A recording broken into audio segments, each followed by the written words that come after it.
नमस्ते सदावत्सले मातृभूमि। हम लोग बात करने जा रहे हैं, एक विशेष विषय है और विशेष विषय ये है कि भारत में क्या अवैध अप्रवासी या भारत में आने वाले घुसपैठियों को भारत से बाहर निकालने के लिए सरकार क्या क्या कर रही है। आज एक पासपोर्ट का विषय आया। एसआईआर जिस समय हो रहा था तो एसआईआर में यह कहा गया था कि भाई अगर जिसके पास पासपोर्ट है उसको नागरिक मान लिया जाएगा। ये बात बड़े लोगों को हजम नहीं हुई थी और हमें सुप्रीम कोर्ट आए थे और कहा था कि आधार का क्या होगा, पैन कार्ड का क्या होगा, राशन कार्ड का क्या होगा। सुप्रीम कोर्ट ने उस समय यह कहा था कि भाई जिनके पास आधार कार्ड है उनको लिया जा सकता है, प्रीमा फेसाई समझा जा सकता है। केवल नागरिकता इसके आधार पर या पासपोर्ट के आधार पर ही एक्सेप्ट नहीं होनी चाहिए, उसके अलावा भी होनी चाहिए।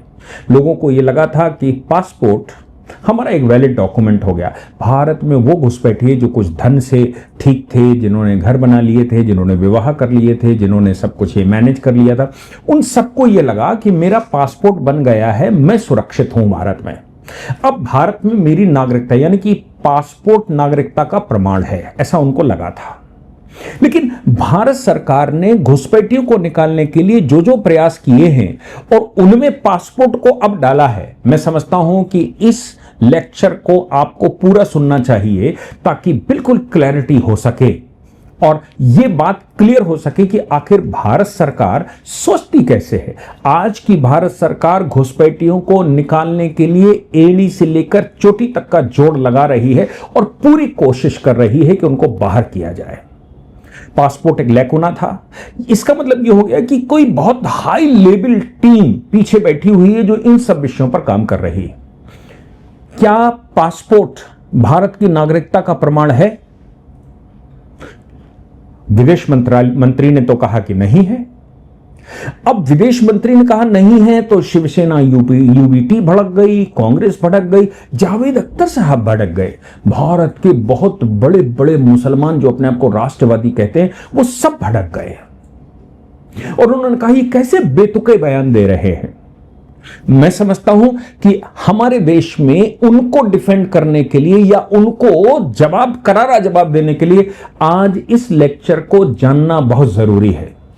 देखिए, भारत में नागरिकता का प्रश्न क्या है, क्यों आया है? घुसपैठिए हैं। भारत सरकार ने प्रयास क्या क्या किए? भारत सरकार ने पहला प्रयास यह किया कि एसआईआर करवाकर जो नागरिकता के बेस पर एसआईआर यानी कि इलेक्शन कमीशन ने यह किया कि भाई जिनकी एसआईआर में क्वालिफाई हो जाएंगे, जो भारत के नागरिक होंगे वही भारत का वोट बना पाएंगे। तो जो भारत में एसआईआर जिनकी क्वालिफाई हो जाएगी और वो एसआईआर क्वालिफाई होगी उनके नागरिकता के आधार पर, जिसकी नागरिकता डाउटपूर्ण होगी, वो भी खासतौर से उन्होंने 2003 का एक पैमाना लिया था और ये कहा था कि 2003 में वाजपेयी सरकार के द्वारा एक संशोधन कर दिया गया था और उस संशोधन में ये कहा गया था कि दोनों ही भारत के नागरिक होने चाहिए, तभी उनके बच्चों को भारत का नागरिक माना जाएगा। पहले दोनों में से एक भी अगर भारत का नागरिक होता था तो उनके आधार पर उनके बच्चों की नागरिकता बन जाती थी। 2003 में अटल बिहारी वाजपेयी जी ने कहा कि दोनों ही भारत के नागरिक होने चाहिए। वो इसलिए कहा होगा क्योंकि बांग्लादेशी यहां आता था, शादी कर लेता था, शादी करने के आधार पर पूरा परिवार हो जाता था, या फिर कोई महिला वहां से बांग्लादेश से इधर क्रॉस करके आई, एक हिंदुस्तानी मुसलमान से शादी कर ली, अब वो नागरिक हो गई। वाजपेयी सरकार ने क्लियरिटी कर दी, लेकिन उस पर 2004 में वाजपेयी की सरकार चली गई और उस पर काम कौन करता? काम करने के लिए तो वाजपेयी जी उस समय ही कह गए थे कि पूर्ण सरकार बनेगी, मोदी जी आ गए। उन्होंने पहले तो देश की इकोनॉमी और बाकी चीजों को करना शुरू किया, विदेश मंत्रालय ठीक किया, विदेश नीति ठीक करी, देश की इकोनॉमी ठीक करी, देश का इंफ्रास्ट्रक्चर ठीक किया, देश में बड़े बड़े खतरनाक कानून 370 जैसे वो सब ठीक किए। अब नंबर है घुसपैठियों को बाहर करने का। घुसपैठियों को बाहर करने के लिए एसआईआर की प्रक्रिया तो चुनाव आयोग ने ही अपना ली थी। उस प्रक्रिया के बाद सुप्रीम कोर्ट ने कहा यह डेटा गृह मंत्रालय को दे दो। गृह मंत्रालय ने उन लोगों को नोटिस कर दिया। बंगाल सरकार ने उनका राशन पानी बंद कर दिया और सेंसस, बड़ा लोग चिल्ला रहे थे सेंसस क्यों नहीं करवा रहे। भारत सरकार ने सेंसस भी करवाया और 2 स्टेप दिए। पहले तो पूरा डिटेल दीजिए, आपके पास कितनी संपत्ति है, क्या प्रॉपर्टी है, प्रॉपर्टी का बैकग्राउंड क्या है, पीछे से कहां से आई, परिवार में कितना, सब कुछ दीजिए और आपके घर में क्या क्या लगा है वो सब बताइए। फिर आप जनसंख्या बताइए, अपनी संख्या बताइए कितनी है। अब कहने को तो भारत सरकार ने बार बार क्लियर किया है कि भाई इससे नागरिकता का कोई लेना देना नहीं है, इससे आगे नहीं चलेंगे, लेकिन डेटा तो है। अब इन डेटाओं के बाद एफसीआरए के कानूनों में संशोधन कर लिया कि कहीं ऐसा ना हो इस पर लिटिगेशन वाले और वो सब ये पैसा खर्च कर करके पासपोर्ट बनवाए। आज पासपोर्ट पर उन्होंने कहा कि पासपोर्ट भी नागरिकता का प्रमाण नहीं है। अब पासपोर्ट नागरिकता का प्रमाण नहीं तो ये तो लाखों लोग ऐसे हैं जिन्होंने धन खर्च करके पासपोर्ट बनवा लिए हैं, शादी करी थी और वाजपेयी सरकार के दौरान 2003 के संशोधन के अनुसार वो भारत के नागरिक नहीं थे, लेकिन विवाह के आधार पर पासपोर्ट बनवा लिया था और पासपोर्ट बनवाकर नागरिक हो गए थे। भ्रष्टाचार की भारत में कमी नहीं है, पिछले 200 साल से भ्रष्टाचार है। मैं अपने पासपोर्ट की बात बताता हूं। मैं दूसरे प्रदेश उत्तर प्रदेश का रहने वाला हूं। दिल्ली में आकर हमने एक घर खरीदा, मतलब हमने पढ़ाना लिखाना शुरू किया, सुप्रीम कोर्ट प्रैक्टिस करनी शुरू की, तो एक घर खरीदा, घर हमारे नाम हो गया। उसके आधार पर हमने पीछे से जो हमारा आधार कार्ड बना था, आधार कार्ड का एड्रेस चेंज कर लिया। उस आधार कार्ड के एड्रेस के आधार पर और जो डॉक्यूमेंट घर के हैं उनके आधार पर हमने पासपोर्ट अप्लाई किया। हमारे पूरे घर का पासपोर्ट उस एड्रेस पर बन गया। किसी ने यह नहीं पूछा कि तुम दिल्ली आए कब थे और कहां से आए थे, आप हैं कौन, किसी ने नहीं पूछा और मेरा पासपोर्ट बन गया। सिर्फ इस आधार पर मेरी मार्कशीटें लगी, ये लगा वो लगा, लेकिन नागरिकता मेरी है कि नहीं है ये किसी ने नहीं पूछा। अगर मैं, अब मेरी बात समझ लीजिए, मैं आधार गलत बनवा लूं, मकान मैंने खरीद लिया है, राशन कार्ड में बनवा लूं और ये सारे डॉक्यूमेंट में बनवा लूं और मैं उसके आधार पर पासपोर्ट बनवा रहा होता और पासपोर्ट गलत होता, तो मैं क्या भारत का नागरिक हो जाता? या कोई भी व्यक्ति भारत का नागरिक इन डॉक्यूमेंट्स के आधार पर हो जाएगा? क्योंकि जो डॉक्यूमेंट के आधार पर पासपोर्ट बना है वो डॉक्यूमेंट ही गलत बने हों। उत्तर प्रदेश सरकार ने कहा था कोई भी निवास प्रमाण पत्र जो आधार के आधार पर बना हुआ है हम उसको वैलिड नहीं मानते, उसको आधार वेरिफिकेशन करवाना पड़ेगा, दोबारा हम तब मानेंगे, नहीं तो कोई सर्टिफिकेट यहां मान्य नहीं होगा। उत्तर प्रदेश सरकार ने इसकी घोषणा की थी सेंसस से पहले। तो सेंसस में हमने एक बड़ा वो किया, एसआईआर में किया और घुसपैठियों को बाहर निकालने के लिए इन्वेस्टिगेशन चल रहा है। सभी जिलाधिकारियों को आदेश है कि आपके एरिया में घुसपैठिए हैं तो उनको चिन्हित करिए, लेकिन वो कहते हैं मेरे पास तो पासपोर्ट है पहले से, क्योंकि मैं रसूखदार व्यक्ति हूं, यहां तो रिलेशन बना लिया था। सरकार ने जब ये कहा कि पासपोर्ट यहां लागू नहीं होगा तो इसका मतलब ये हो गया कि सरकार आज की किसी भी तरह के घुसपैठिए को भारत में देखना ही नहीं चाहती और किसी भी तरह के विदेशी फंड को भी भारत में गलत तरीके से इस्तेमाल होते नहीं देखना चाहती। तो फिर अब ये कानूनी पेच फंसेगा तो हमको समझना चाहिए। पहली बात तो यह है कि भारत में नागरिकता के आधार पर पासपोर्ट बनता है, पासपोर्ट के आधार पर नागरिकता नहीं। यानी कि अगर मेरे पास पासपोर्ट है तो मैं भारत का नागरिक हूं, ऐसा नहीं कहा जा सकता, लेकिन मेरे पास भारत की नागरिकता है तो पासपोर्ट बनेगा। मेनका गांधी के केस में सुप्रीम कोर्ट ने कहा था, सतवंत सिंह के केस में सुप्रीम कोर्ट ने कहा था क्लियर तौर से कि भारत का नागरिक है तो उसको फंडामेंटल राइट है तो उसको विदेश जाने का भी अधिकार है, भारत से बाहर जाने का भी अधिकार है। लेकिन किसको? जिसको भारत की नागरिकता प्राप्त है उसको। लेकिन जिसके पास पासपोर्ट है वो भारत का नागरिक प्रिज्यूम होगा, ऐसा नहीं है। केरल हाई कोर्ट ने इस विषय पर उस समय एक जजमेंट दिया था। शॉक, मतलब वो जजमेंट अपने आप में था जिसने बताया जजमेंट क्या कहता है। केरल हाई कोर्ट का जजमेंट ये कहता है कि हम आंशिक रूप से संकेत तो मिल सकते हैं, मतलब सांकेतिक रूप से तो हम ये कह सकते हैं कि भाई ये भारत का नागरिक है जिसके पास पासपोर्ट है, लेकिन ये फाइनल डॉक्यूमेंट नहीं है। अब ये बात तो क्लियर हो गई कि ये फाइनल डॉक्यूमेंट नहीं। इसके अलावा 1967 में जब ये पाकिस्तान से लोग वापस आ रहे थे, क्योंकि पार्टीशन करवा के पाकिस्तान तो चले गए, फिर हिंदुस्तान को दारुल इस्लाम बनाना है तो वापस ही मार दी इल्लीगल तरीके से, गलत तरीके, क्योंकि नेहरू जी ने समझौता कर लिया था और नेहरू जी के समझौते की वजह से हिंदुस्तान में मुसलमान रोक सकता था तो जो पार कर गए उनको लगा कि हम वापस आ सकते हैं, वो वापस आ गए। वापस आकर ये एक प्रक्रिया थी कि कॉन्स्टिट्यूशन के आर्टिकल 6, 7, 8 में कि भाई आप अगर वापस आए हैं तो वापस आने पर आपको एक अथॉरिटी के सामने प्रेजेंट होना पड़ेगा और ये करना पड़ेगा, तब हम मानेंगे कि आप भारत के नागरिक हैं। नहीं तो आप पाकिस्तान चले गए हैं तो हम आपको भारत का नागरिक नहीं मानते, क्योंकि कॉन्स्टिट्यूशन में आर्टिकल 5 से लेकर 11 तक में यह भी है कि जो व्यक्ति किसी दूसरे देश की सिटीजनशिप ले लेता है वो भारत की सिटीजनशिप उसकी ब्रेक हो जाती है। तो अगर वो पाकिस्तान चला गया तो पाकिस्तान की नागरिकता उसकी होगी, तो भारत की नागरिकता अपने आप खत्म होगी, तो उसको एक अथॉरिटी के सामने प्रेजेंट होना पड़ेगा। बहुत सारे लोग वापस आने शुरू हुए क्योंकि दारुल इस्लाम बनाना है, जिन्ना की पॉलिसी को बहुत सारे लोग यहां रोके गए और फिर बहुत सारे वापस आने शुरू हुए। कुछ को पकड़ भी पाई सरकार। गुलाम सरवर का 1967 का ऐसा ही एक जजमेंट है। वो कहता है कि मेरे पास पासपोर्ट है, मैं भारत का नागरिक हूं, मैं पाकिस्तान गया या नहीं गया यह प्रश्न ही नहीं, मेरे पास भारत का पासपोर्ट है। और अभी सुप्रीम कोर्ट ने 1967 में इस बात को क्लियर कर दिया था कि अगर आपके पास पासपोर्ट है तो यह प्रिज्यूम नहीं किया जा सकता कि आप भारत के नागरिक हैं। पासपोर्ट केवल एक ट्रैवल डॉक्यूमेंट है, जो अनुमति पत्र है भारत से बाहर जाने का और भारत के अंदर वापस आने का। यानी कि एक अनुमति पत्र के आधार पर आपको भारत का नागरिक नहीं माना जा सकता। नागरिकता अलग चीज है। और अगर यह ट्रैवल डॉक्यूमेंट गलत तरीके से बन गया है, इसमें कुछ गलत हो गया है, इसमें कुछ गलत है या संशय है, तो फिर पासपोर्ट निरस्त किया जा सकता है। और पासपोर्ट अगर निरस्त किया जा सकता है तो फिर वो सिटीजनशिप की पहचान नहीं हो सकती। भारत में सिटीजनशिप की पहचान केवल कॉन्स्टिट्यूशन के आर्टिकल 5 से आर्टिकल 11 तक में है, जो पीढ़ी दर पीढ़ी भारत में पैदा हुआ हो, जिसके मां बाप दोनों भारतीय हों आज की तारीख में, जो गवर्नमेंट ऑफ इंडिया 1935 के तहत भारत का नागरिक था और पाकिस्तान नहीं गया। पाकिस्तान गया तो लौटकर आया तो एक अथॉरिटी के सामने प्रेजेंट हुआ और बताया कि मैं क्यों पाकिस्तान गया था। जिसने किसी दूसरे देश की नागरिकता अभी तक स्वीकार नहीं की है, वो ही भारत का नागरिक हो सकता है। ये नागरिकता में कोई प्रमाण नहीं। भारत में नागरिकता का कोई सर्टिफिकेट नहीं बनता, भारत में नागरिकता का कोई डॉक्यूमेंट नहीं बनता।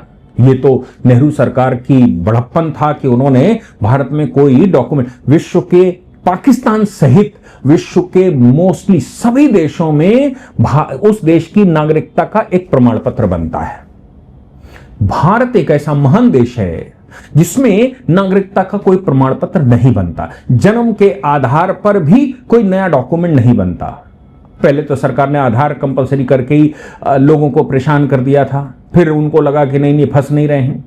फिर सरकार ने एक ट्रिक खेली, उन्होंने कहा जनधन अकाउंट खुलवा लो, पैसे आएंगे, तो लोग भागे बैंकों की तरफ और यह भी कह दिया कि कोई डॉक्यूमेंट तुम्हारे पास हो वो जनधन अकाउंट खुल सकता है। लोगों ने वो डॉक्यूमेंट जमा किए और जनधन अकाउंट खुलवा लिए। लेकिन वो डेटा सरकार के पास आ गया और वो डेटा के आधार पर आप भारत में हैं ये तय हो गया। और अब भारत सरकार ढूंढ रही है, जब सब कुछ डेटा सरकार के पास अब ढूंढ रही है, तुम भारत के नागरिक हो कि नहीं हो।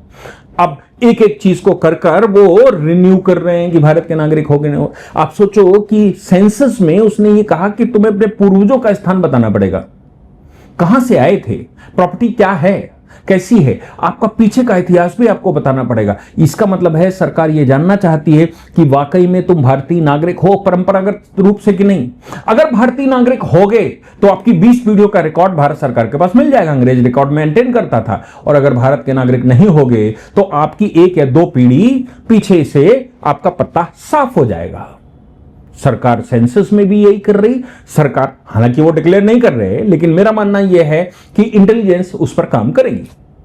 और जैसे एसआईआर का डेटा देने के लिए सुप्रीम कोर्ट ने कहा गृह मंत्रालय को दो ताकि भगड़ों को पता किया जा सकते, और इसी आधार पर शुभेंदु अधिकारी ने बंगाल में सब राशन पानी रोक दिया कि कुछ नहीं मिलेगा। सरकार ने कहा बाहर से भी अगर आता है तो एफसीआरए में हम रोक रहे हैं कि बाहर से कोई धन आपको नहीं जाएगा। 87% धन की ड्रॉप आउट हो गया है और अब तो बहुत कठिन कर दिया है। आप कल वाला मेरा वीडियो देखिएगा तो आपको समझ में आ जाएगा कि वाकई में सरकार क्या स्टेप लेने जा रही। लेकिन आज इस बात पर ध्यान देना अति आवश्यक है कि पासपोर्ट का मामला क्या है, भारत में कभी पासपोर्ट एक्ट नहीं हुआ करता था। भारत क्या विश्व में नहीं होता था, खुला होता था। राजा, चूंकि भारत में करप्शन नहीं था, हम एक दूसरे पर मानवता के आधार पर जीते थे। भारत का धर्म, हिंदू धर्म मानवता का धर्म है, वो कोई रिलीजियस या पैगंबर या अल्लाह के लिए नहीं है, मानवता के लिए हिंदू है। अब ये जो मानवता है, ये मानवता अगर के लिए है तो हम क्यों किसी को गिने, हम कहते हैं भाई परमात्मा ने भेजा, ठीक है। तो कभी भारत में इस तरह का डॉक्यूमेंट नहीं था। लेकिन हां, ट्रैवल के रूप में अगर आपको जाना होता था तो राजा मुद्रिका बनाकर देता था, एक चिन्ह देता था, ताकि रास्ते में सिक्योरिटी फोर्सेस, विदेशी शक्तियां ना मिल जाएं, विदेशी शक्तियां परेशान ना करें। एक राज्य से दूसरे राज्य में राहगीर, आपने सुना होगा, राहगीर तो हमारे यहां खूब कहा जाता। राहगीर का एक डॉक्यूमेंट बनता था मुगल काल में, वो राहगीर का डॉक्यूमेंट दिया जाता था। अगर किसी व्यक्ति को व्यापार के पर्पज से या एक स्थान से दूसरे स्थान पर राज्य चेंज करना होता था तो फिर वो राहगीर का डॉक्यूमेंट लेता था कि भाई मैं राहगीर हूं और ये राजा वेरीफाई कर रहा है। मतलब कुल मिलाकर उसका एक प्रमाण होता था कि राजा प्रमाण देता था, या राजा से मतलब है कि वहां जो शासक था वो प्रमाण देता था और कहता था कि भाई ये हमारे यहां, मैं इसको जानता हूं और ये है, ये कोई विदेशी नागरिक नहीं है। ये एक प्रमाण पत्र था। जब फर्स्ट वर्ल्ड वॉर हुआ तो उस समय भारत में ब्रिटिश गवर्नमेंट बैठी हुई थी, उनको लगा कि बाहर की शक्तियां सब डिस्टर्ब करेंगी और एक राज्य से दूसरे राज्य ये आंदोलन बढ़ते जा रहे हैं।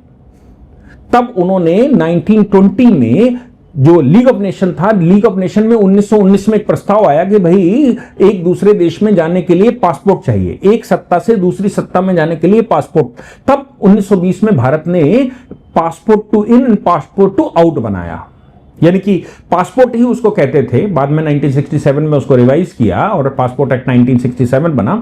लेकिन उस समय यह कहा गया कि भारत में कोई भी प्रवेश करता है तो उसको पासपोर्ट की आवश्यकता पड़ेगी, पासपोर्ट टू इन।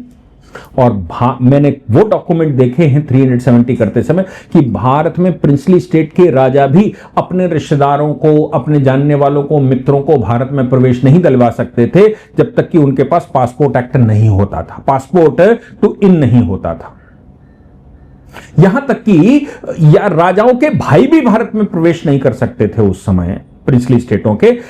क्यों? क्योंकि ब्रिटिश गवर्नमेंट या वायसराय यहां बैठता था, वो कहता था कि नहीं आपको पासपोर्ट टू इन चाहिए, तब तक हम भारत में प्रवेश नहीं देने देंगे आपको। पासपोर्ट टू आउट, भारत की बाउंड्री से बाहर भी जाना है तो भी आपको सरकार से वेरिफिकेशन की जरूरत पड़ती थी कि आप बाहर क्यों जा रहे हैं। लेकिन नागरिकता का प्रश्न ही नहीं होता था।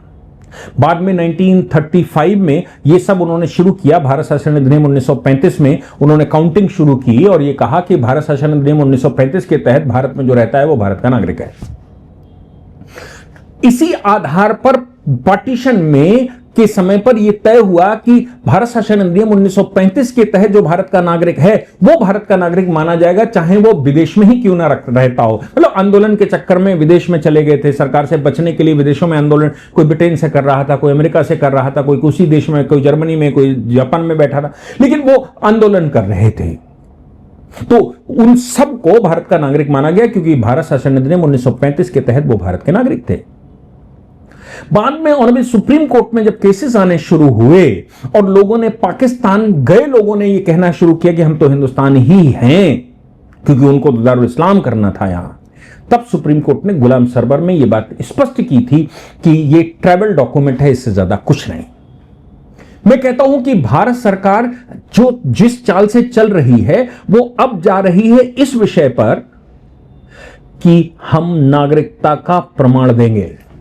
मैं उसमें सजेस्ट कर सकता हूं, आधार भी छोड़ दीजिए, एक फोन नंबर, हर व्यक्ति के पास एक फोन नंबर है, वो फोन नंबर ही उसकी आइडेंटिटी के सारे सर्टिफिकेट हो सकते हैं, क्योंकि फोन नंबर इकलौता ही देश में हो सकता है। अगर फोन नंबर जब आपको मिला, उस फोन नंबर के की आइडेंटिटी बना दीजिए। मेरा अगर फोन नंबर है तो मेरे फोन नंबर की आइडेंटिटी बना दीजिए, मेरी सारे डॉक्यूमेंट उस फोन नंबर से अटैच कर दीजिए और उसी पर जितनी इन्वेस्टिगेशन, प्रॉपर्टी, रिश्तेदार, नाते जो करना है उसी को आइडेंटिटी। आप आधार अलग से मत बनाइए, पैन अलग से मत बनाइए, डॉक्यूमेंट अलग से मत बनाइए, बैंक अकाउंट अलग से मत बनाइए।